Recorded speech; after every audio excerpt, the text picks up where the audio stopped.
este mensaje, basado en Apocalipsis 2 y 3, quiero compartir una advertencia y un llamado urgente para las iglesias de hoy. Las cartas dirigidas a las 7 iglesias, aunque escritas en un tiempo de decadencia moral, siguen siendo relevantes. Estas contienen advertencias y enseñanzas que debemos atender. Reflexionemos sobre la iglesia de la Odisea, que se volvió autosuficiente y se alejó de su dependencia de Dios. Esto es un peligro real para todos nosotros, pensar que no necesitamos al Señor. La autosuficiencia espiritual nos aleja de Él y enfría nuestro amor. Debemos volver a nuestro primer amor, ese amor apasionado por Jesús que nos impulsa a vivir para Él con todo nuestro corazón, alma y fuerzas. No permitamos que el amor se enfríe ni que el pecado nos lleve a la indiferencia. Este es un llamado a la santidad y a la vigilancia. Vivamos una vida apartada para Dios, preparada para el inminente regreso de nuestro Salvador. Mantengámonos fieles, alertas y profundamente conectados con aquel que nos ama y nos llama a una relación eterna con Él. Que Dios nos ayude a ser una iglesia fiel y preparada. Pastor Miguel Núñez. Su mensaje sobre el llamado a volver al primer amor y vivir en santidad fue profundamente impactante. La manera en que conectó las advertencias de Apocalipsis con nuestra realidad actual nos llevó a reflexionar y renovar nuestro compromiso con Cristo. Gracias por su pasión y por recordarnos la urgencia de estar preparados para el regreso del Señor. Que Dios continúe usando su vida y su ministerio para inspirar a tantos corazones. Tú puedas ayudar, empoderar a tu siervo débil y que tú le puedas dar las palabras, las ideas, lo que él necesita, lo que él no tiene para que él pueda hacer lo que tú has determinado que ocurra durante este final, durante este cierre, de tal forma que nosotros podamos irnos de aquí habiendo sido retados, desafiados, instruidos, alentados, fortalecidos, animados, poder ir allá afuera y vivir la vida que tú compraste, Jesús, en la cruz, que podamos hacerlo en el poder del Espíritu para la gloria de tu nombre y que nosotros podamos vivir una vida con mucho más libertad en santidad para la gloria de tu Hijo Jesús. Te lo pedimos en su nombre. Amén. Amén. Bueno, como ya saben, este es el último mensaje de esta conferencia que ha sido titulada El último mensaje del Espíritu a las iglesias. Yo creo que algunos de ustedes probablemente se están preguntando qué es lo que el pastor Miguel o el pastor Núñez traerá con este título, qué va a predicar con un título como ese. ¿Será que tuvo una nueva revelación, una nueva aparición, o fue que se comió una enchilada y le dio una pesadilla y esa quesadilla le dio tal pesadilla? No es nada de eso, ninguna de las anteriores. Lo que Dios quiso revelar por su Espíritu está revelado. Todo lo que tiene que ver con nuestra santificación, nuestra salvación, santificación y ulterior glorificación ya está en su palabra. Mi mensaje final está contenido o usa el pasaje de Apocalipsis 2 y 3 como la base. Y yo creo que ese mensaje contenido en esos dos capítulos es como la columna vertebral del último mensaje del Espíritu a las iglesias. Después del libro de Apocalipsis, no hay más mensaje para el pueblo de Dios de parte del Espíritu. El libro de Apocalipsis es el sello final de la revelación de Dios. Es el libro número 66. Ya no habría un libro 67 en lo adelante. Yo creo que la mayoría de nosotros conocemos que los capítulos 2 y 3 de Apocalipsis contienen 7 mensajes para 7 iglesias en un tiempo específico que estaban localizadas en Asia Menor, lo que hoy es Turquía. Sin embargo, aunque el mensaje fue específicamente para ellas, que estaban en ciertas condiciones, yo creo que la mayoría, por no decir todos los teólogos ortodoxos, están convencidos que la aplicación de esos mensajes era para el resto de las iglesias de aquel tiempo y el resto de las iglesias por el resto del tiempo hasta que Cristo volviera. Y si eso es verdad y lo creemos, Yo creo que dada la condición de las iglesias en Occidente, lo que Cristo tuvo que comunicar por medio del Espíritu a esas iglesias que estaban en un estado de cierta decadencia espiritual y bajo persecución, es algo que tú y yo necesitamos prestar atención. Como mencioné, ya no hay más mensajes después de este texto, después de este libro para las iglesias de parte del Espíritu.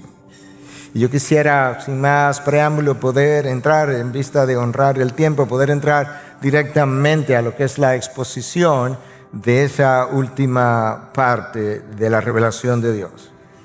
Estas cartas tienen una estructura extremadamente similar. Yo no quiero decir que es igual, pero es casi idéntica. Ahora, el contenido es diferente para cada una de las iglesias. En cuanto a su estructura, Cristo primero comienza haciendo un reconocimiento del buen trabajo que algunas de ellas habían hecho en el pasado, y subraya la palabra pasado. También hay una advertencia inmediatamente después del estado en que ellas se encontraban en el momento en que estarían recibiendo la carta.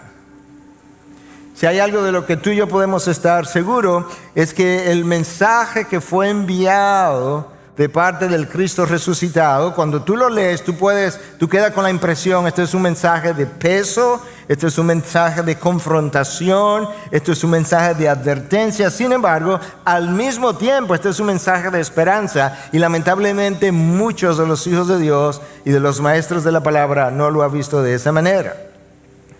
Estas 7 cartas tienen una frase común a todas ellas. Es una frase que expresa un sentido de urgencia, un sentido de sobriedad, de la misma manera que tú y yo hemos sido alentados en la palabra en diferentes pasajes para vivir con un sentido de urgencia, de tal forma que podamos saber que ahora cuenta para siempre. El día de ayer se fue y fue vivido de una manera, pero el reino de los cielos tomó nota, porque ya el apóstol Pablo nos había advertido que nosotros debiéramos vivir, que debiéramos vivir con este sentido de sobriedad, no desperdiciando el tiempo, porque los días son malos. Y la frase común a cada una de estas cartas es: el que tiene oído, oiga lo que el Espíritu dice a las iglesias. Yo quisiera, hermano, decirte de la mejor forma que yo pueda, de la forma más pastoral que yo pueda: el que tenga oído aquí, que oiga lo que el Espíritu tiene que decir a las iglesias hoy. La frase aparece en Apocalipsis 2:7, 2:11, 2:17, 2:29, 3:6, 3:13, 3:22. 7 veces, en 7 cartas, 7 repeticiones. En las 5 iglesias que son reprendidas por Cristo, la frase aparece inmediatamente después de la reprensión. Te reprendo y luego te digo. Es como cuando Cristo decía: en verdad os digo. Esta es otra fórmula de decirlo: el que tenga oído, que oiga lo que el Espíritu, con E mayúscula, dice a las iglesias. Y en el caso de las otras 2 iglesias que no fueron reprendidas, la frase aparece después que Cristo les advierte que se acercaban tiempos difíciles para ellas. Y luego de la advertencia, no le estaba reprendiendo, simplemente le estaba advirtiendo: vienen tiempos difíciles de camino. Y luego le dice: el que tenga oídos, que oiga lo que el Espíritu dice a las iglesias. En otras palabras, ten por seguro que esto viene, y ten por seguro que cuando llegue tú tienes que estar preparada para lo que venga, para lo que llegue. Y yo creo que esa es la manera como el Espíritu está tratando de llamar la atención sobre un mensaje que entiendo otra vez, vuelvo a decir, lo que es la parte central del último mensaje del Espíritu a las iglesias. El mensaje es una advertencia. Es una advertencia de que en ausencia de arrepentimiento, Cristo vendría y removería su presencia manifiesta. Que Cristo vendría y removería su endoso. Que Cristo vendría y removería su autoridad. Que Cristo vendría y cuando hiciera cualquiera de esas cosas o todas ellas al mismo tiempo, porque van de la mano, la iglesia sería cerrada, y así fueron cerradas. No hay indicio de ninguna de ellas. Yo creo que la iglesia en Occidente necesita prestar atención o requiere de un llamado de esa naturaleza, dadas las condiciones, no solamente de la iglesia, pero las condiciones de los tiempos que estamos viviendo y los tiempos que se avecinan. Recuérdate, estas iglesias estaban viviendo ya un tiempo de persecución. Hay 5 que están en un estado de pobreza espiritual y hay 2 que no están en esa condición de pobreza espiritual, pero a las que Cristo advierte, vienen tiempos difíciles para ti. La mayoría de los ortodoxos entienden que el Espíritu Santo inspiró estas cartas, ya aludí a esto, para que fueran leídas en múltiples iglesias de ese tiempo, en primer lugar. De hecho, cuando Pablo le escribe la carta a los colosenses, le dice, asegúrate que esta carta se lea en la Odisea, que es una de estas 7 iglesias. De manera que estas eran cartas que estaban circulando. Posiblemente había una especie de correo en esa época y que esta era la ruta del correo, comenzando con Éfeso hasta llegar a la última de las iglesias. Es posible. De manera que quizás estas cartas fueron distribuidas en ese orden. Y si eso es verdad, si es verdad que estas cartas fueron escritas no solamente para estas iglesias, sino para el resto de las iglesias que serían plantadas y desarrolladas a lo largo de los próximos 2000 y tantos años más, entonces este es un mensaje de sobriedad para cerrar esta conferencia. Y la razón por la que es un mensaje de sobriedad es porque hay una posibilidad, no sé si será, pero hay una posibilidad de que lo mismo que le aconteció a ellas nos ocurra a una de nuestras iglesias, incluyendo la IBI. Es una pena que el libro de Apocalipsis haya sido tratado casi exclusivamente o como un libro de profecías cumplidas en el caso de algunos, o un libro de profecías por cumplirse y nada más, porque no es cierto. Cuando nosotros hacemos eso, nosotros perdemos una gran cantidad de enseñanzas de peso para la iglesia de nuestros días. Imagínate si estas cartas fueron solamente para las iglesias de aquella ocasión, ¿qué hacemos nosotros leyendo Apocalipsis hoy? Eso es pasado, 2000 años pasaron, no nos afecta, no tiene relevancia, no tiene nada que enseñarme. Pero si hay algo que tú y yo sabemos, es que no es cierto. Y todavía más cuando tú y yo sabemos que el corazón de los miembros de aquella iglesia no es diferente al corazón de los miembros de nuestras iglesias o del mío. Este libro para algunos es intimidante y algunos prefieren incluso ni siquiera abordarlo. Como comenta J.K. Beale en su comentario sobre este libro, dice: este libro de Apocalipsis debe traer ánimo a los creyentes. No intimidación, ánimo a los creyentes. A los creyentes de todas las épocas, debido a que en él vemos cómo Dios está llevando a cabo sus propósitos, aún en medio de la tragedia, en medio del sufrimiento y del aparente dominio de Satanás. Esta carta, dice Billy, es el grito de batalla, el grito de victoria en medio de la batalla, porque es aquí, más que en cualquier otro lugar del Nuevo Testamento, donde se revela la victoria final de Dios sobre las fuerzas de las tinieblas. Es un libro de ánimo. Es un libro de fortaleza, de afirmación. Es de corrección, sí, es de estímulo, es de advertencia, como ya mencioné, pero es de esperanza. Cuando tú comienzas a leer este libro, tú descubres que quien está escribiendo es el apóstol Juan. Y Juan está en una pequeña isla, quizá un islote de 34 kilómetros cuadrados. Imagínate lo pequeñito que esta isla es. Esta isla de Patmos pertenecía a un grupo de peñones, islitas, islotes, como quiera que tú quieras llamarlos, quizá de unas 50 islas distintas o islotes.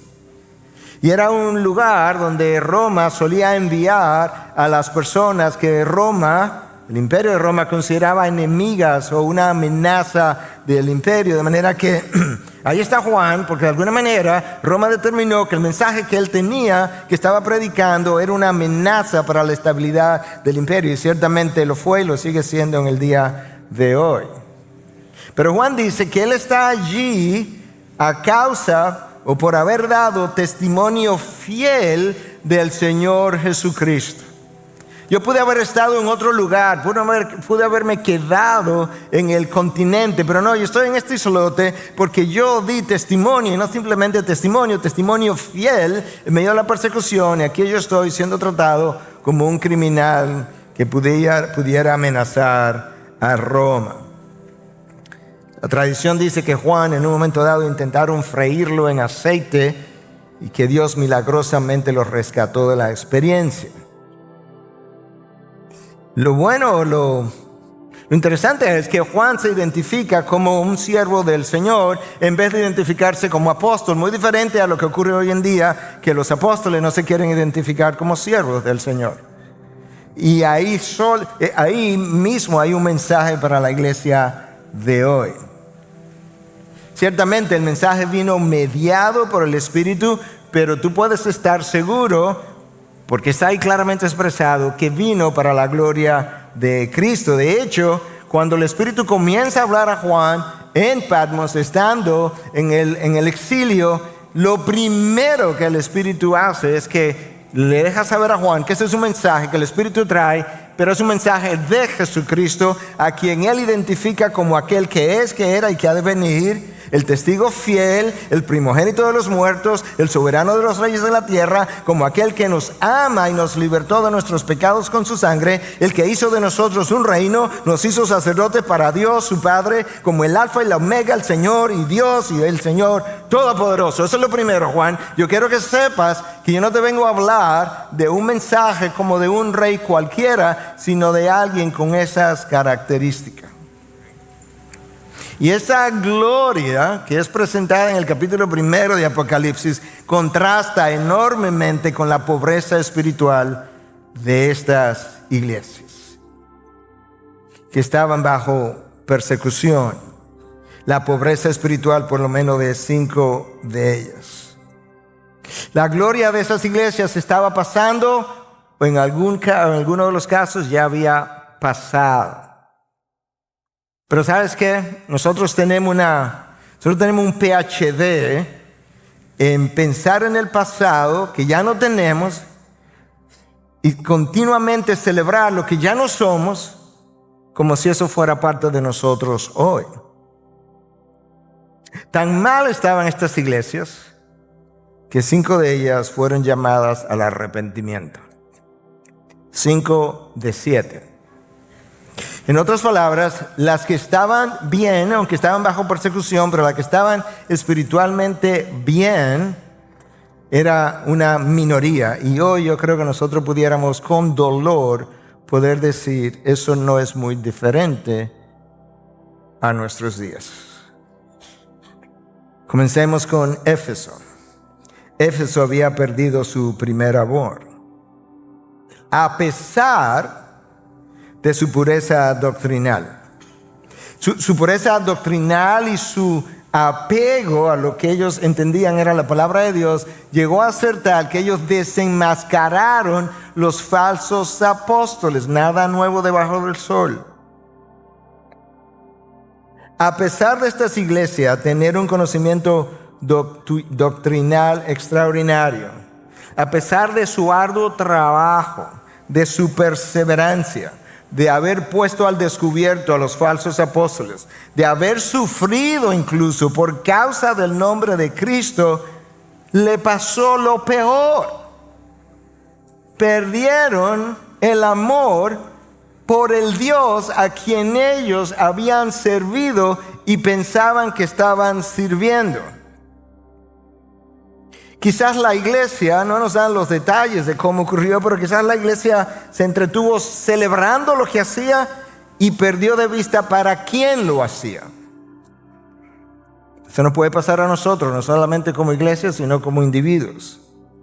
Quizás perdieron la simplicidad del evangelio. Quizás en un momento dado dejaron a un lado la teología de la cruz para abrazar la teología de la gloria, como decía Martín Lutero, que decía, la teología del cristiano tiene que ser una teología de la cruz, no la teología de la gloria, donde Él está encima, donde Él va adelante, porque ya Él no quiere ser Él quiere ser cabeza y no cola, porque Él quiere que le llamen de cierta manera especial, porque Él quiere ser considerado como un ungido especial del Señor. La teología de la cruz nos llama a lavar los pies. Nosotros pertenecemos al club de la batea y la toalla. Quizás el fervor, escúchame ahora, y sobre todo aquellos de ustedes que son más jóvenes, que están surgiendo con mucha pasión por defender la fe, quizás el fervor por la defensa doctrinal en Éfeso mató el amor por el Dios que la doctrina proclama. Tú puedes tener tanto fervor por defender la doctrina que resulta que en tu fervor tú pierdes el amor por el Dios que la doctrina que tú defiendes está proclamando. Es posible defender el Evangelio, créeme, de una manera irreverente, de una forma no mansa, de forma contraria a lo que ya Pedro nos dijo en su primera carta en 3:15, que nosotros debiéramos estar siempre preparados para brindar respuesta de la esperanza que está en nosotros, pero que lo hagamos de una forma reverente, con mansedumbre y reverencia. Por algo Pedro nos advirtió eso. Hermanos, a veces queriendo tener razón, perdemos la razón. Perdemos los estribos. Perdemos la razón y entonces perdemos la habilidad de pensar lógicamente, y ahora queremos ganar emocionalmente el argumento que no supimos defender bíblicamente. Eso es posible. Ahora, si tú pierdes el amor por Dios, o yo pierdo el amor por Dios, lo próximo que va a ocurrir es que vas a perder el amor por tu hermano con quien tú vas a pasar la eternidad, y vas a perder el amor por el prójimo no creyente que quizás nunca llegue a creer, pero llegará al infierno con un mal testimonio del Evangelio de parte mía. Eso no fue como Cristo lo hizo. Cristo está en la cruz. Él tiene 2 ladrones. Cada uno de ellos escuchó el mismo testimonio de la manera que él se comportó, hablando de: Padre, perdónalos porque no saben lo que hacen. Hay un ladrón que escucha el testimonio, abrió su corazón, abrió su mente y le pidió a Cristo en sus propias palabras que lo salvara. El otro ladrón cerró su mente y cerró su corazón. Uno llegó al cielo, el otro llegó al infierno, pero ambos llegaron con un buen testimonio del Evangelio. Tanto el ladrón que entró en la gloria como el ladrón que entró en el infierno, que se pueda decir eso de parte de nosotros. Ahora, lo intimidante de esta primera carta, estamos en una de 7. Lo intimidante de esta primera carta es que esta iglesia, yo no sé si en la historia de la iglesia ha habido o va a haber una iglesia que haya tenido, no sé si esta es la palabra, un elenco de predicadores y líderes como el que pasó por allí. Pablo tuvo una primera visita, más breve. Priscila y Aquila estuvieron allí. De hecho, se piensa que ellos fueron los fundadores de la iglesia. Pablo regresa en una segunda ocasión y se pasa 3 años allí. Apolos, un hombre poderoso en palabra. Timoteo, Tíquico y finalmente Juan el apóstol. Yo no sé si ha habido una iglesia con un mejor currículum que esta.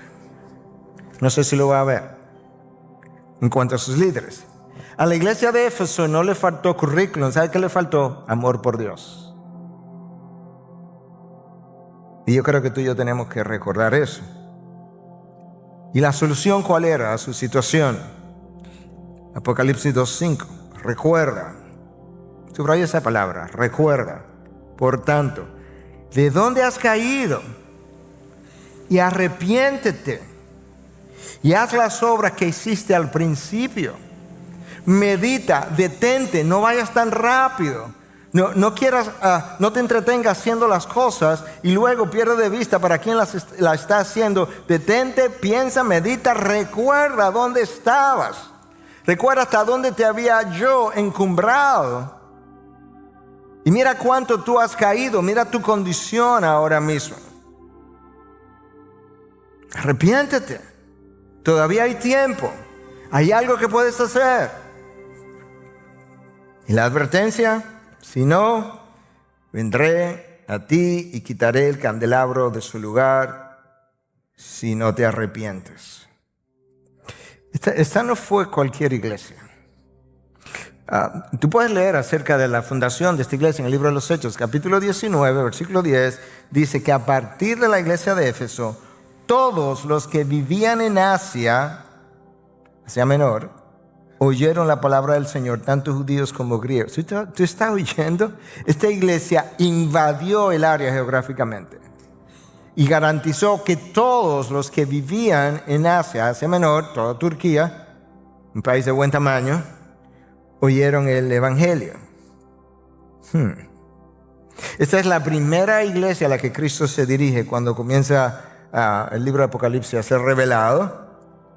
Y es la primera iglesia a la que Él le dice: el que tenga oídos que oiga lo que el Espíritu dice a las iglesias. Aparece en 2:7.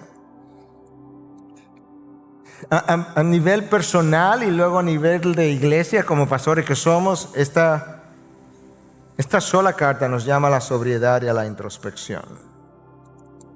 ¿Qué fue lo que nosotros leímos? El que tenga oídos que oiga lo que el Espíritu dice a la iglesia de Éfeso. Eso no es lo que dice.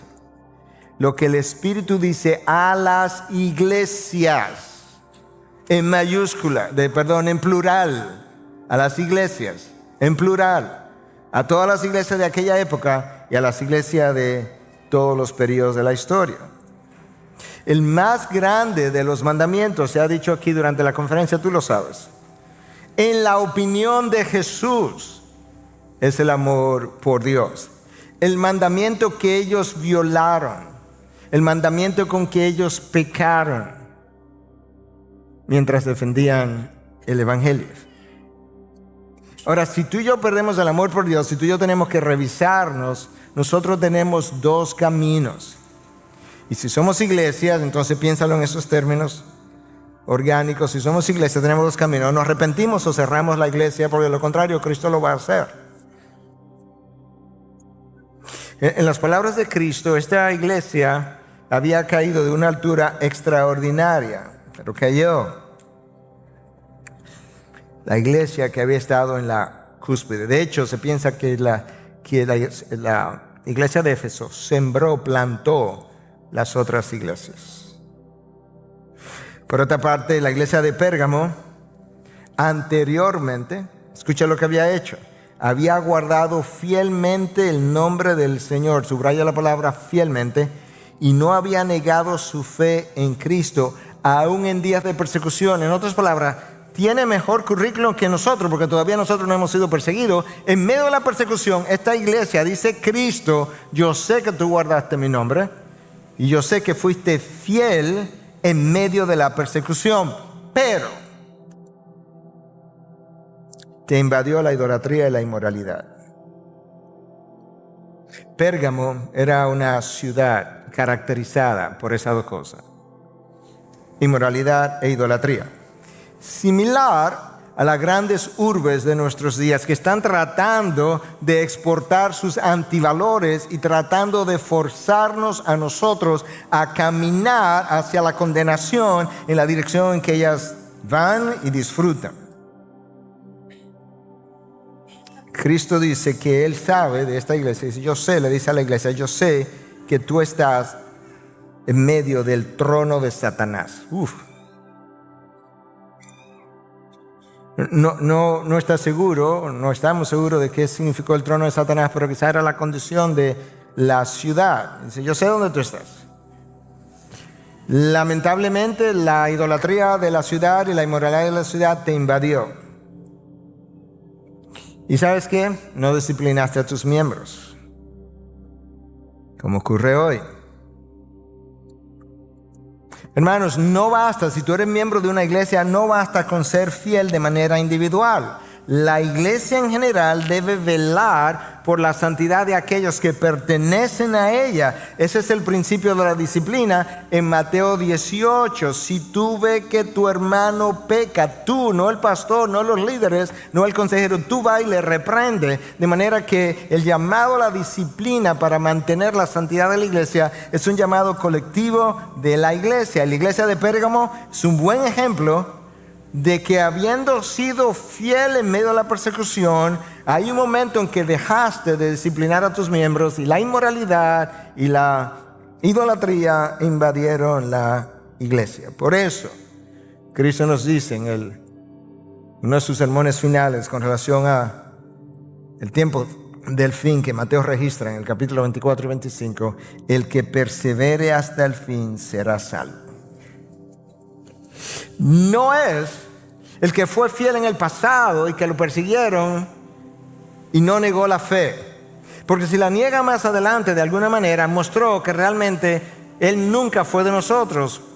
Porque en un momento se comportó de una forma, pero eventualmente salió de nosotros y al salir de nosotros dejó evidencia de que nunca fue de nosotros. Es la permanencia en la verdad, en el camino de la verdad, hasta entrar en gloria, la única evidencia clara, indiscutible de que somos verdaderamente hijos de Dios. El que persevere hasta el final será salvo. Lo que hiciste en el pasado no te cuenta para el futuro. Eso fue la iglesia de Pérgamo. En la iglesia de Tiatira le ocurrió algo similar. Escucha lo que Cristo dice a esta iglesia: yo conozco tus obras. Ahí está el reconocimiento de su buen trabajo en el pasado. Tu amor, o sea, lo que Éfeso perdió, yo reconozco tus obras, tu amor, tu fe, tu servicio y tu perseverancia. Yo reconozco, dice Cristo incluso, que tus obras recientes son mayores que las anteriores. Uy, ¿qué te pasó? Porque yo no sé si Cristo diría de todos nosotros: yo conozco tus obras, tu amor, tu fe, tu servicio y tu perseverancia. Es más, yo sé que lo que tú has hecho recientemente es mejor y mayor que lo que habías hecho en el pasado. Pero yo tengo un problema contigo. Es que en tu membresía tú tienes una mujer ahí que se llama, o que está llamada aquí, Jezabel. Como la esposa de Acá, que tenía 450 profetas. El problema de esta iglesia, ¿sabe cuál fue? La tolerancia. Déjame leértelo. Sin embargo, yo conozco tus obras, yo conozco tu fe, yo conozco tu amor. Sé que tus obras recientes son más grandes que las anteriores. Sin embargo, en ciertas regiones de nuestro país dirían más sin embargo. Tengo en tu contra, escucha, que toleras, la tolerancia, a Jezabel, esa mujer que dice ser profetisa, ¿oíste? Con su enseñanza engaña a mis siervos, pues los induce a cometer inmoralidades sexuales y a comer alimentos sacrificados a los ídolos. ¿Qué hace ella ahí? La intolerancia no es un valor reverenciado hoy. Lo que está de moda es la tolerancia, que hoy en día ha sido redefinida. Es como tú ves personas que tienen un estilo de vida y valores no bíblicos, y tú estás en la obligación, dice esta nueva definición de la tolerancia, de no solamente aceptarlos como personas, pero de aceptar sus estilos de vida y de validarlos independientemente de si contradicen todo lo que el consejo de Dios dice. Esa es la tolerancia que la sociedad de hoy en día quiere. La tolerancia en el pasado, no tan lejano, básicamente hablaba de tolerar a las personas porque eran portadoras de la imagen de Dios, con la intención de que quizás pudieran llegar a creer sin validar sus estilos de vida ni validar sus antivalores. Sardis no solamente se había caído, se murió. Cristo dice: tú estás muerta. Esta iglesia estaba llena de incrédulos. Está muerta. No hay nada que hacer. Ahora, yo no puedo decir: oh, wow, se murió Sardis. ¿La próxima cuál es? No, yo tengo que preguntarme qué es lo que mata a una iglesia. Porque lo que mata a una iglesia es lo que me mata a mí. Porque la iglesia somos un grupo de personas individuales. En primer lugar, la iglesia muere cuando deja de predicar la palabra de Dios para predicar opinión de hombres, testimonio de gente que se convirtió, que son buenos y válidos siempre y cuando mi testimonio de vida venga a glorificar a Cristo y venga a darle color a la doctrina de Cristo. Cristo lo dijo en Juan 6:63, las palabras que les he hablado son espíritu y son verdad. Si yo dejo de predicar eso, yo dejo de enseñar eso, la iglesia va a comenzar a morir. En segundo lugar, una iglesia muere cuando comienza a hacer las paces con el mundo y deja de confrontar el pecado. Lo vamos a curar aquí terapéuticamente, aquí adentro. Cuando la iglesia confronta al mundo que le rodea, ¿tú sabes qué pasa? El mundo le persigue y le ataca. Porque está señalando su pecado. ¿Qué tú piensas que pasó con Sardis? Sardis no fue perseguida. ¿Para qué perseguir a un muerto? No, es la iglesia que está tratando de invadir el mundo, de denunciar el mundo y de no hacer las paces con el mundo. Esa es la iglesia que es atacada, perseguida, condenada, criticada. Ay de ustedes si todo el mundo habla bien de ustedes. Eso no lo digo yo, lo dijo Cristo. Ayer me preguntaban en la reunión que tuvimos ahí con personas que habían viajado del extranjero para venir. Tuve un par de horas ahí de preguntas y respuestas, que cómo lidiaba con las críticas en el internet. Yo les decía, no las leo.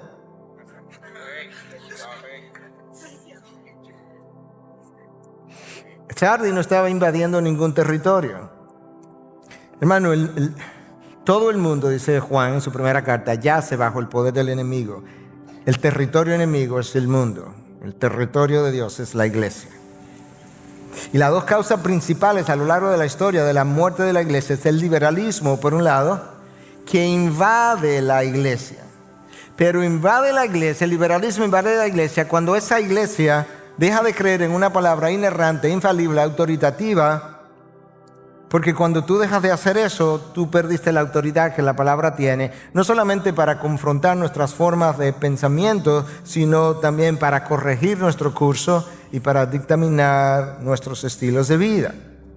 Y la segunda causa de muerte en la historia de la iglesia, de las que ya han pasado, han sido enterradas, es que la iglesia comienza a querer ser aceptada por el mundo, comienza a copiar los patrones del mundo, como está pasando en Occidente, como las iglesias se han ido muriendo tristemente, lamentablemente. Nuestra hermana del norte, como yo he llamado por años ahora a lo que es Estados Unidos, cierra 7,000 iglesias todos los años.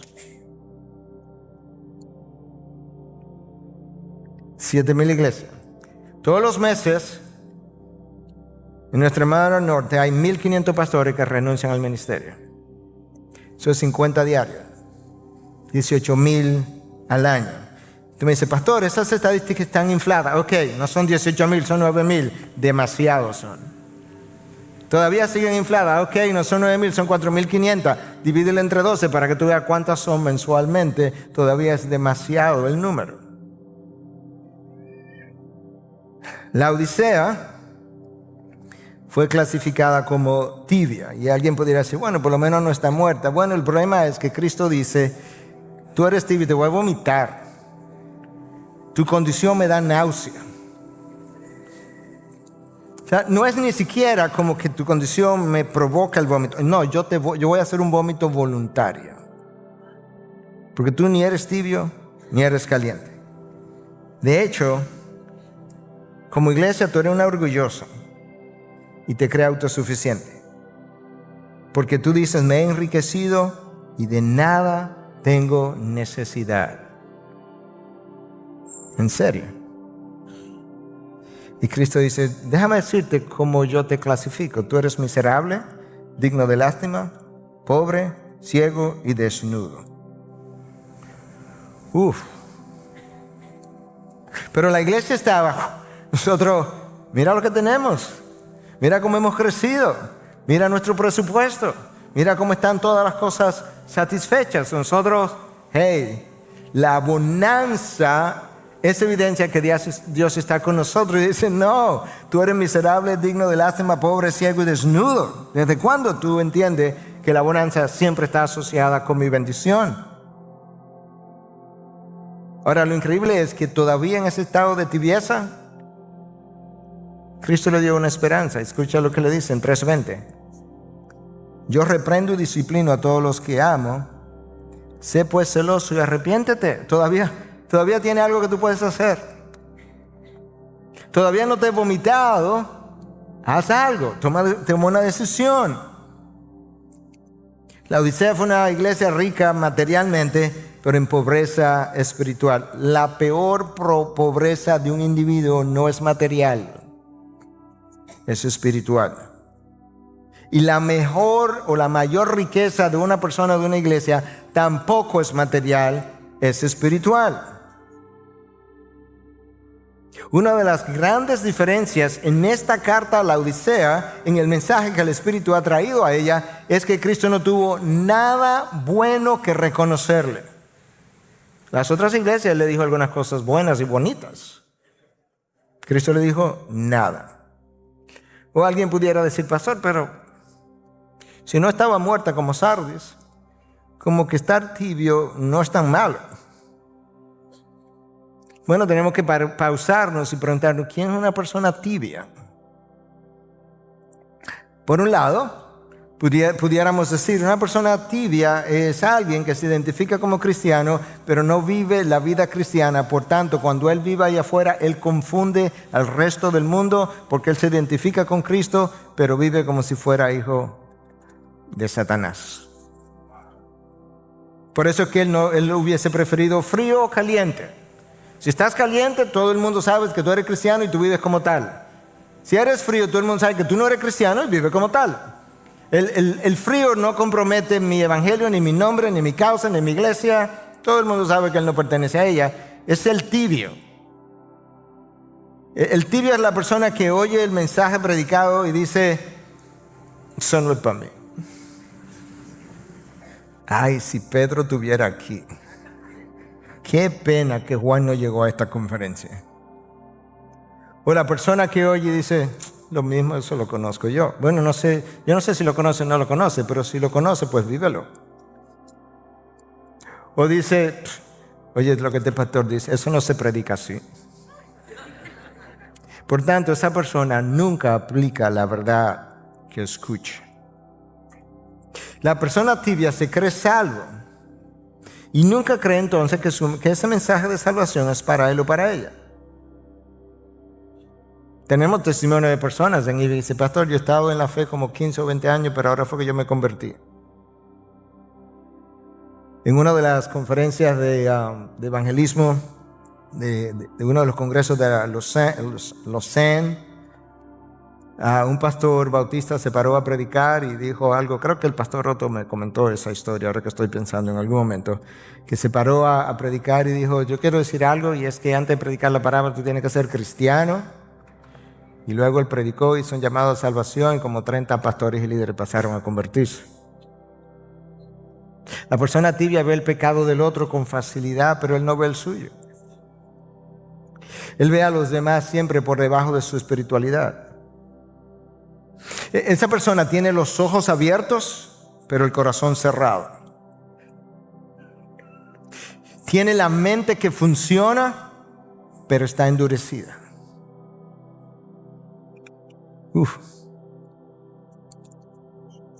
Dos iglesias que no fueron reprendidas, Esmirna y Filadelfia. Es como, pastor, dame aire, pastor, dame aire. Esmirna, una iglesia pobre. Cristo dice, tú eres pobre materialmente, pero tú eres espiritualmente rica. Todo lo opuesto de la Odisea. Pero yo no puedo seguir, yo tengo que preguntarme entonces, ¿qué es lo que hace a una iglesia pobre materialmente, rica espiritualmente? Porque quizás de eso que ella tiene es lo que yo tengo, es lo que yo necesito. Una iglesia es rica espiritualmente cuando tiene amor por Dios y tiene una relación con Dios, donde las circunstancias alrededor no afectan su estado de ánimo, ni afectan su compromiso con la fe. Una iglesia es rica espiritualmente cuando mantiene su santidad en medio de la persecución. Una iglesia es rica espiritualmente cuando tú puedes ver que tienen un apego a las escrituras y no las relativizan. Es que una iglesia como la iglesia de Tesalónica, cuando Pablo le escribe, que Pablo dice en el capítulo 1 de la iglesia de Tesalónica que su fe había sido dada a conocer por Acaya, por Macedonia y aún más allá, que no tenía que decir nada de ello porque ya su reputación lo precedía, pero eso es capítulo 1. Capítulo 2 de 1 Tesalonicenses entonces dice, porque cuando ustedes recibieron la palabra de Dios, la recibieron como lo que es la palabra de Dios y no la palabra de los hombres. Eso hizo de esa iglesia el tipo de iglesia que eran. Que cuando recibieron esto, eso no fue relativizado, no, eso es lo que dice el pastor. Eso es lo que él piensa, eso es su opinión, pero realmente yo entiendo ese texto. Lo que ese texto dice para mí, si el texto dice eso para ti y para nadie más, el problema está en ti. Porque el Espíritu no inspiró una carta para alguien de manera personal. Una iglesia es rica espiritualmente cuando tiene dependencia del Señor y no de sus recursos. Una iglesia es rica espiritualmente cuando tienen gracia para reconocer la gracia que Dios le ha dado y reconocer que todo lo que tiene ha sido recibido por gracia sin merecer absolutamente nada de lo recibido. Y a esos hermanos de Esmirna, pobre, Dios le dice que debido a su fidelidad, ustedes serán perseguidos. Pero ¿cómo va a ser? Pero vamos, y entonces, no solamente eso, le dices, de hecho, algunos de ustedes serán echados en la cárcel. Apocalipsis 2:10. Con lo cual, tú y yo debemos concluir, la fidelidad no me exime de la persecución. Es más, yo diría que la fidelidad te garantiza la persecución. Bueno, pero si es así, mejor entonces soy infiel, te garantiza la condenación.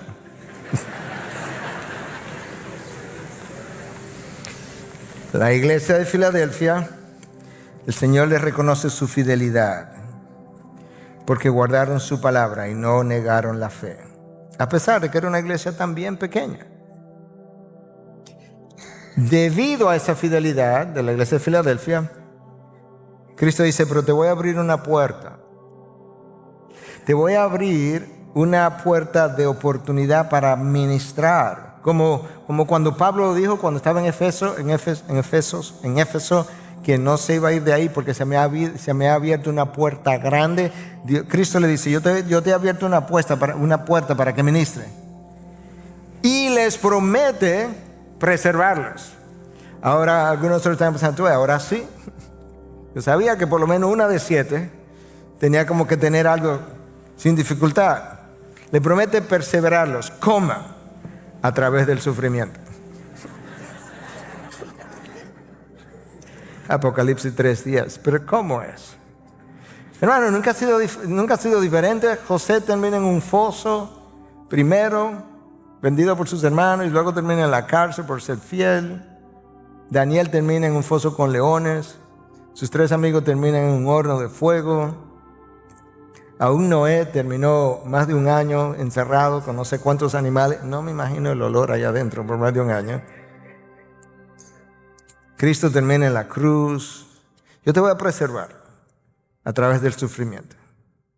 De manera que tú y yo debiéramos recordar que Cristo nunca nos prometió, ser preservado o sacarnos de la prueba, sino estar con nosotros hasta el fin del mundo. Si estás en el fuego, habrá uno más contigo en el fuego. Si estás en el foso con los leones, habrá uno más contigo en el foso con los leones. Si estás detrás de los barrotes, hay uno más contigo ahí adentro.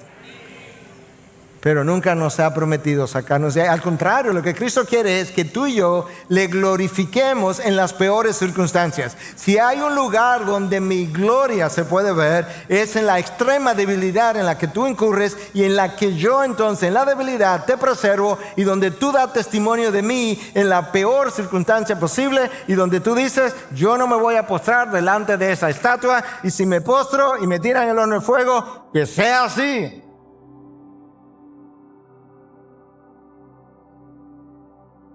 Las palabras de Pablo a Timoteo 25 años antes más o menos comenzaron a cumplirse. Escucha, 2 Timoteo 3:12. Todos los que quieren vivir piadosamente en Cristo Jesús serán perseguidos. Hermano, no hay muchas cosas que Cristo dice, yo te garantizo. No, hay muchas cosas, sí, ciertamente, que Él me garantizó. Entre ellas, que si tú quieres vivir piadosamente, serás perseguido. Pastor, pero ¿cómo es? Así. Esa profecía tiene 2000 años de fiel cumplimiento. Y tú y yo tenemos que recordarla en este momento. ¿Sabes por qué? Porque todos los análisis apuntan a que la persecución viene de camino. Y la persecución es lo que purga a la iglesia de sus pecados. Al mismo tiempo es lo que fortalece la iglesia. Es lo que separa los mansos de los cimarrones, diríamos nosotros, o los hombres de los muchachos. La advertencia para cada iglesia fue: arrepiéntete o prepárate para las consecuencias. A nivel individual, hermano, arrepiéntete o apriétate el cinturón para las consecuencias. John MacArthur, en uno de sus mensajes sobre estas iglesias, precisamente decía: la iglesia tiene que arrepentirse antes de nosotros esperar que las naciones se arrepientan. Es impresionante el número de cristianos que está quejándose del mundo, de cómo el mundo va, de las condiciones del mundo, pero no vive en un estado de espiritualidad que pueda ser digno de su llamado, digno del evangelio. Como bien dice el pastor MacArthur, si la iglesia quiere llamar al mundo al arrepentimiento, que se arrepienta primero como iglesia. Y Pedro lo había dicho, en esencia, lo que estamos tratando de repetir, con otras palabras, lo que Pedro ya había advertido. Escucha lo que Pedro escribe a sus seguidores: porque es tiempo de que el juicio comience por la casa de Dios. Claro que por ahí que tiene que comenzar. Siempre he dicho, ¿verdad? No te puedo decir que aquí está el versículo bíblico para apuntarte a él, pero siempre he dicho que la condición general de una nación tiene más que ver con el estado espiritual de la iglesia sobre la cual se invoca el nombre de Cristo que con el estado general de dicha nación, porque ellos no se pueden arrepentir, porque no conocen a Cristo, no conocen el evangelio, no tienen estándar de santidad, porque su único freno es la conciencia y la ley moral que está escrita en sus corazones. Pero el cristiano tiene su conciencia, la ley moral escrita en sus corazones, y el Espíritu de Dios que levantó a Cristo entre los muertos, morando en él para frenarlo, empoderarlo y vivir en obediencia a Cristo.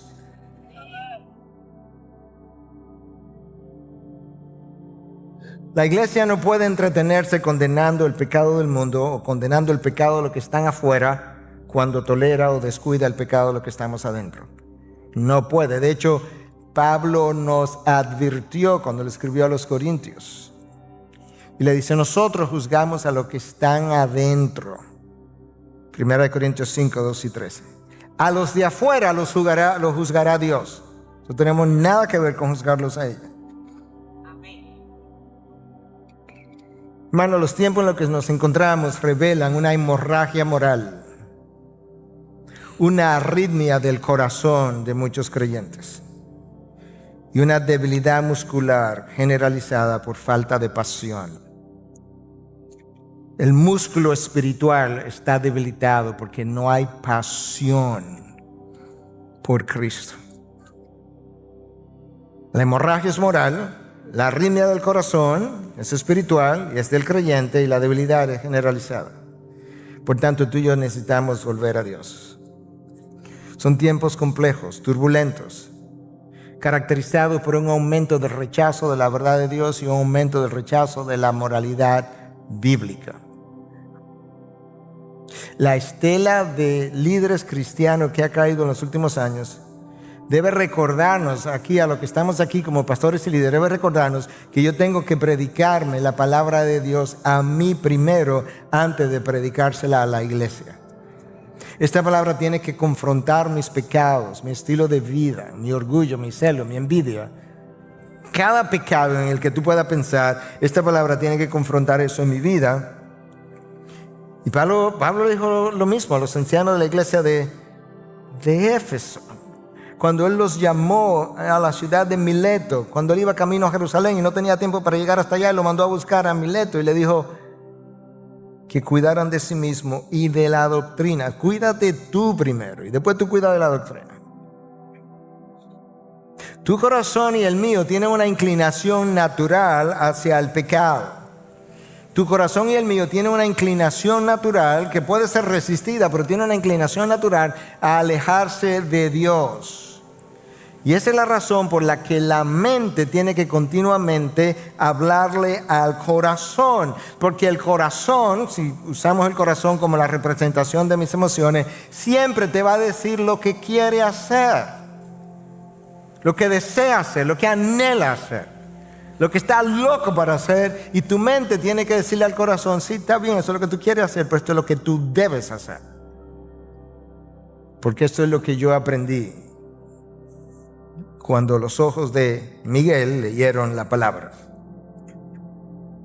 Lamentablemente la palabra arrepentimiento ha ido desapareciendo de los púlpitos.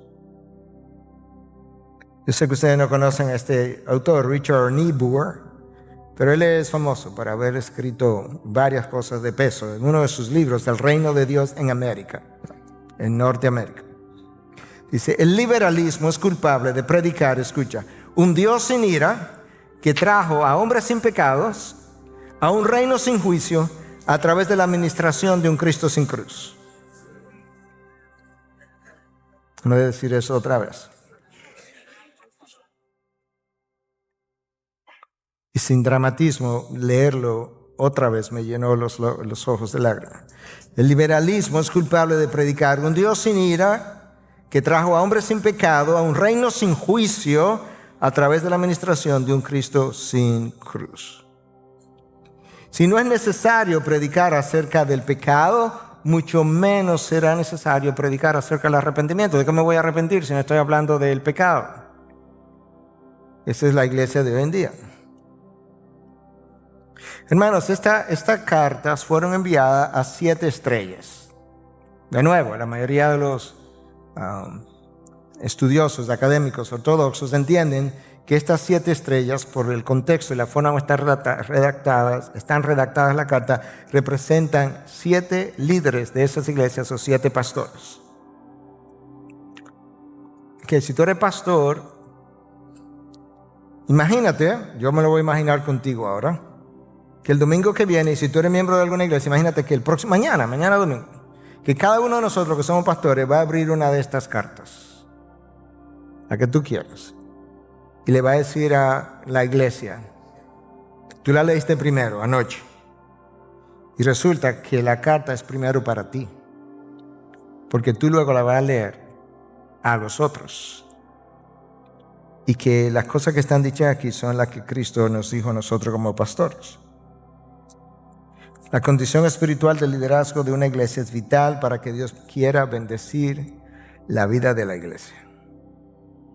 Frecuentemente, como va el liderazgo, así va la gente. Pastor, ¿de dónde usted saca eso? Un discípulo no es mayor que su maestro, y todo discípulo, cuando es entrenado bien, será igual que su maestro. Lucas 6:40, firmado Cristo. Un discípulo no es mayor, pero el discípulo es igual que su maestro cuando está entrenado bien. Paul Tripp, en su libro Lead, traducido como Sé líder, dice: más líderes fracasan porque han perdido la batalla por su propio corazón que por los cambios de su teología o visión del evangelio. De hecho, a menudo sucede que la desviación teológica no es más que un síntoma visible de un corazón que se desvió.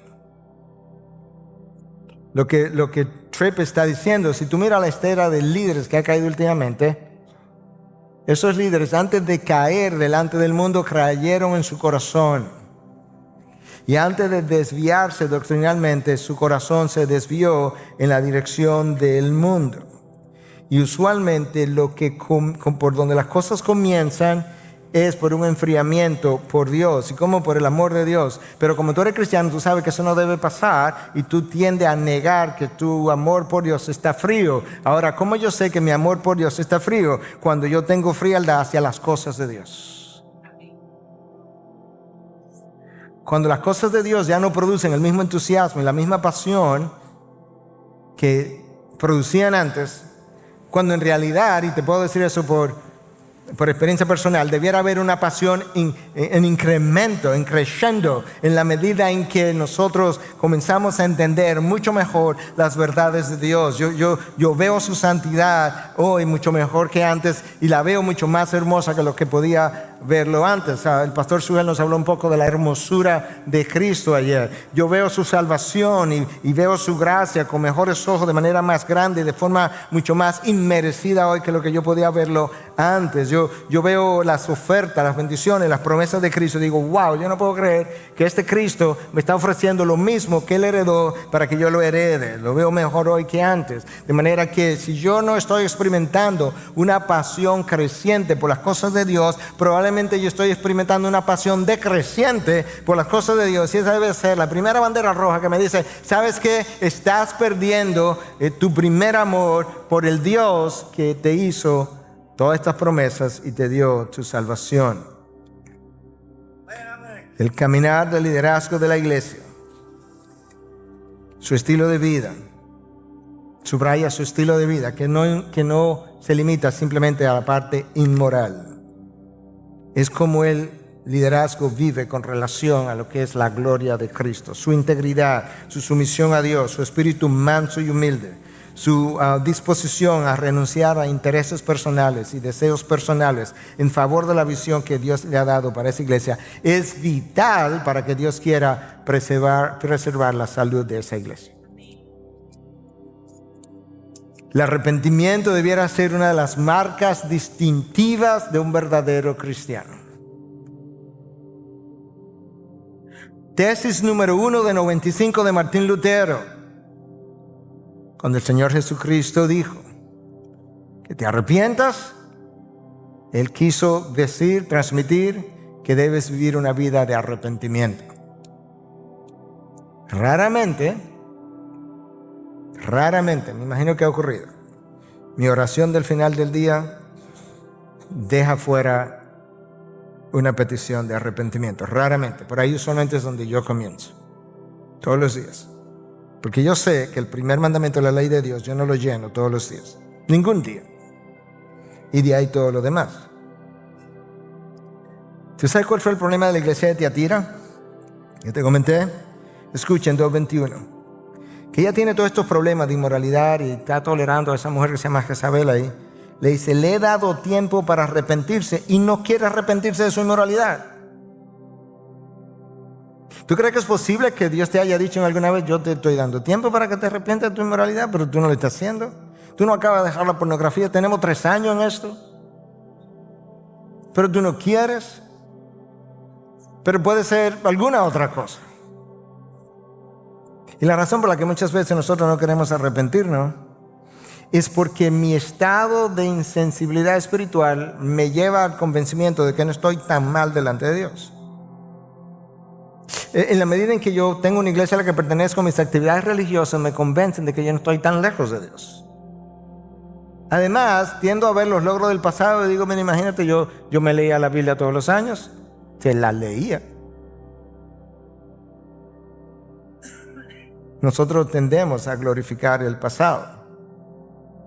7 iglesias y solo 2 se libraron de ser corregidas y advertidas de una posible disciplina. Ciertamente no hay nada nuevo debajo del sol, siempre es una minoría. Algunos de estos hermanos estaban preservando en medio de las peores circunstancias, persecución y carencia, confiando en las promesas de Cristo. Y tú y yo tenemos que hacer lo mismo para cuando nos llegue el tiempo. Nota que no dije para si nos llega el tiempo, no, cuando nos llegue el tiempo. Nosotros necesitamos estar alertas para cuando nos llegue el tiempo, no ser de aquellos que retroceden, sino de aquellos que están dispuestos a seguir el ejemplo de Cristo. ¿Te acuerdas lo que Cristo dijo cuando pensó en su crucifixión? Mi hora ha llegado, o la hora de mi glorificación ha llegado. Pues cuando a nosotros nos llegue el tiempo, como vamos a copiar el ejemplo de Cristo, vamos a decir, mi hora ha llegado para con mi vida glorificar a Cristo, aun si me cuesta el derramamiento de sangre. El autor de Hebreos hablando de las personas que habían sido perseguidas y demás, en un momento dado dice como, despójense de todo el peso y del pecado, pero más adelante le dice, pero no se estén quejando porque a ustedes todavía no le ha tocado derramar sangre. O sea que hasta que yo no derrame sangre, no importa lo difícil que se ponga la circunstancia, no te quejes. Hermano, recuerda, no hay gloria sin cruz. Si hay algo que en lo que los reformadores insistieron, es que la iglesia de Cristo tiene que ser reformada continuamente. Y la razón por la que ellos insistían que la iglesia de Cristo tenía que ser reformada continuamente es por la tendencia natural del corazón humano a alejarse de Dios, y eso no nos excluye a nosotros, y por tanto, si se aleja el corazón del ser humano, se aleja la iglesia, y por consiguiente necesitamos revisar la iglesia, porque sin darnos cuenta nosotros nos vamos a la deriva.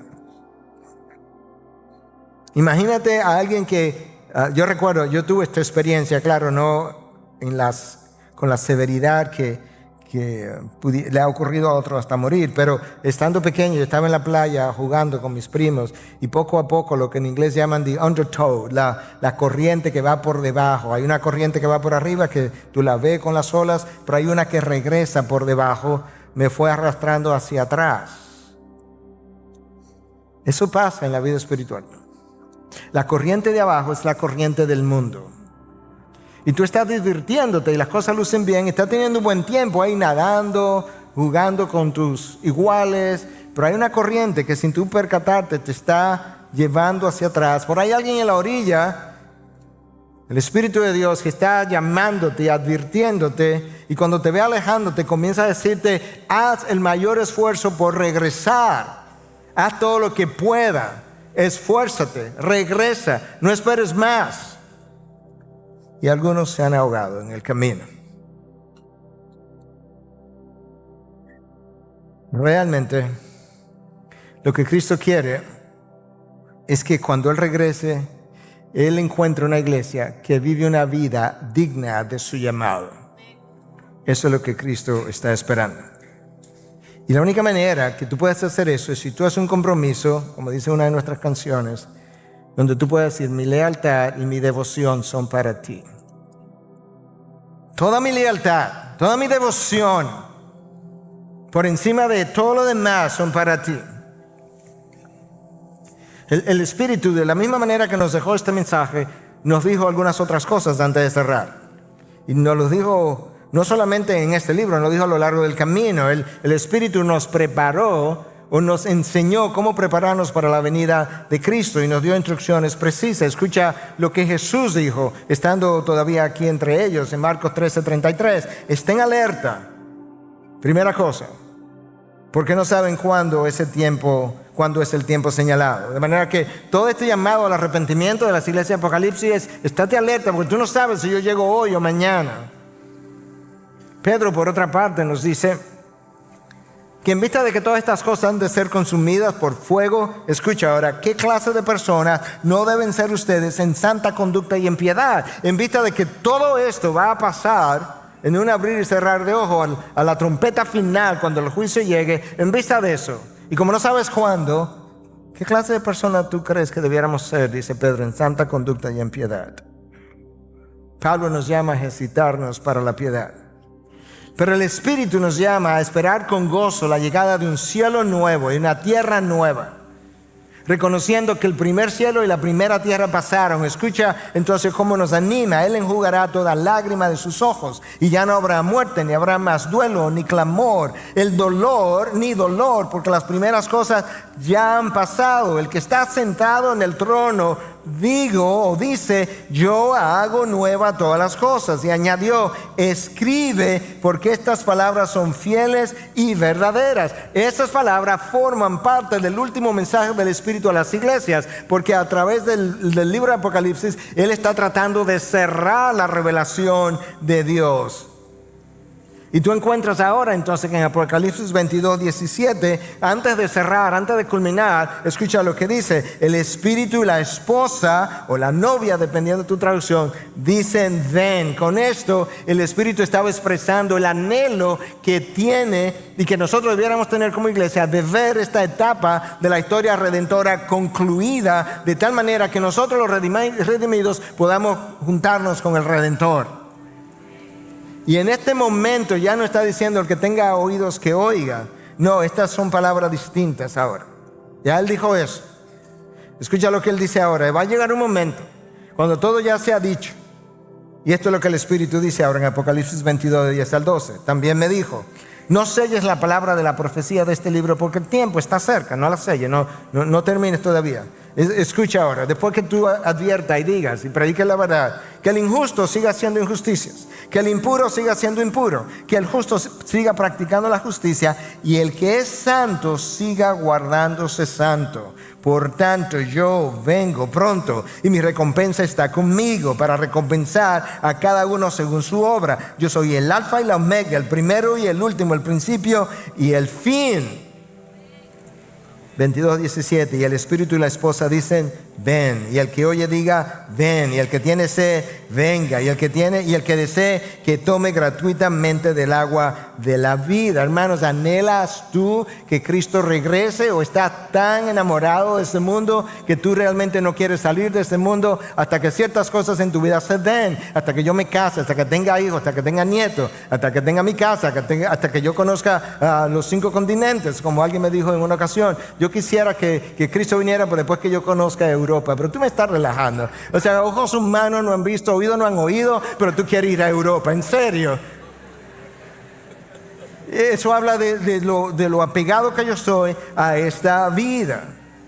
En cierto sentido, hermano, Él viene de camino, tiene que prepararte para encontrarte con Él. No puedes estar perdiendo tiempo en trivialidades de este mundo. Cuando Él venga y tú te encuentres con Él, entonces, no antes, tus anhelos serán saciados, tus dudas serán disipadas, tus temores desaparecerán, tus preguntas serán respondidas, tus lágrimas serán secadas, tu tristeza se tornará en gozo y todo tu vacío será llenado. Entonces, no ahora, tenemos que tener los ojos o las expectativas correctas de este mundo. Pero si tú puedes mirar las promesas y saludarlas desde lejos, como lo hubieses recibido, como lo hicieron los héroes de la fe de Hebreos 11, entonces tú podrás decir junto con el Espíritu: ven, ven Señor Jesús. Y cuando eso ocurra, entonces todo ojo le verá, toda rodilla se doblará, toda lengua confesará que Jesús es Señor. Todo ojo le va a ver, toda lengua le va a confesar, toda rodilla se va a doblar y todo el mundo confesará: Jesús es Señor. De manera que tú y yo, con el Espíritu, tenemos que decir: ven Señor Jesús, ven pronto, Maranata, te anhelamos, te esperamos, no tardes. Y en vista de que Él viene, ¿qué clase de persona tú y yo debiéramos ser? En santa conducta y en piedad. Padre, gracias. Gracias por tus promesas, gracias por la certidumbre de las mismas. Gracias porque tú no solamente nos confrontas, tú primero nos amas y luego me confrontas en tu amor, porque tú quieres pasar tiempo conmigo, porque me quieres cerca y no lejos, porque me quieres sin consecuencias, porque me quieres libre, porque me quieres en gozo y porque quieres que yo regrese siempre de donde me estoy extraviando al camino donde yo estaba. Señor, cultiva en nosotros un anhelo cada vez mayor por tu Espíritu, por medio de tu Espíritu, un anhelo cada vez mayor por Cristo. Que yo pueda pensar en Cristo, anhelar a Cristo, buscar a Cristo, quererme parecer a Cristo, imitar a Cristo, hablar de Cristo, como fruto de tener la imagen de Cristo tallada en mí por medio del poder del Espíritu que inspiró las Escrituras y que hoy usa las mismas Escrituras para moldear mi mente y mi caminar. En tu nombre y para tu gloria hemos predicado. Amén. Amén.